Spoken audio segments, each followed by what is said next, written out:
যিসকল নৱজাতক শিশু এই নৱজাতক শিশুৱে কমপ্লেইন কৰিব নোৱাৰে ক'ব নোৱাৰে চকুৰ মাজত কিবা অসুবিধা হৈছে নেকি সেইকাৰণে বাধ্যতামূলকভাৱে জন্মৰ পিছতে এবাৰ চকুটো স্ক্ৰিন কৰিব লাগে স্কুলত দিয়াৰ আগতে 5 বছৰ বয়সত এটা স্ক্ৰিনিং কৰিব লাগে তাৰপিছত 20 বছৰ বয়সত 20 ইয়াৰ্ছ তাৰপিছত 40 ইয়াৰ্ছ আৰু 40 ইয়াৰ্ছ হ'লে এভৰি ইয়াৰ এটা স্ক্ৰিনিং কৰিব লাগে এই স্ক্ৰিনিঙত কিবা যদি ৰোগ ধৰা নপৰে খুব ভালেই কথা কিন্তু ধৰা পৰিলে আগতীয়াকৈ ট্ৰিটমেণ্ট কৰিলে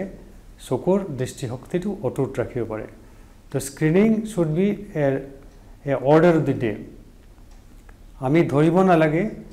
যে চকুৰ কিবা সমস্যা দেখা দিলে চকুটো পৰীক্ষা কৰাব লাগে এইটো কথা নহয় প্ৰিভেণ্টিভ মেডিচিন যেটো প্ৰতিৰোধমূলক চিকিৎসা ব্যৱস্থা আছে তাতে সদায় কৈ থাকে আনকি বিশ্ব স্বাস্থ্য সংস্থা ৱৰ্ল্ড হেল্থ অৰ্গেনাইজেশ্যন তেওঁলোকে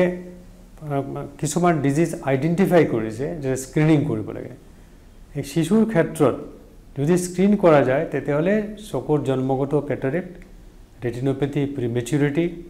তাৰপিছত প্ৰতিসৰণ জড়িত অক্ষমতা আৰু এটা সাংঘাতিক ধৰণৰ চকুৰ সমস্যা আছে যেটোক এমব্লায়োপিয়া বুলি কোৱা হয় এই এমব্লায়োপিয়া এটা সম্পূৰ্ণ প্ৰতিৰোধযোগ্য অসুখ স্ক্ৰিন কৰিলে ধৰা পৰে তাৰপিছত একজোৰ চশমা দিলে এই অন্ধত্বৰ পৰা শিশুটিক জীৱনভৰ বচাই ৰাখিব পৰা যায় বংশগত কিবা ৰোগ যদি থাকে জেনেটিক প্ৰব্লেম এই প্ৰব্লেমটো আগতীয়াকৈ যদি জানা থাকে তেতিয়াহ'লে জেনেটিক টেষ্ট কৰি পেলাই আজিকালি এই বেমাৰ আগতে ধৰিব পৰা যায় আৰু উপযুক্ত প্ৰতিৰোধ ল'ব পৰা যায়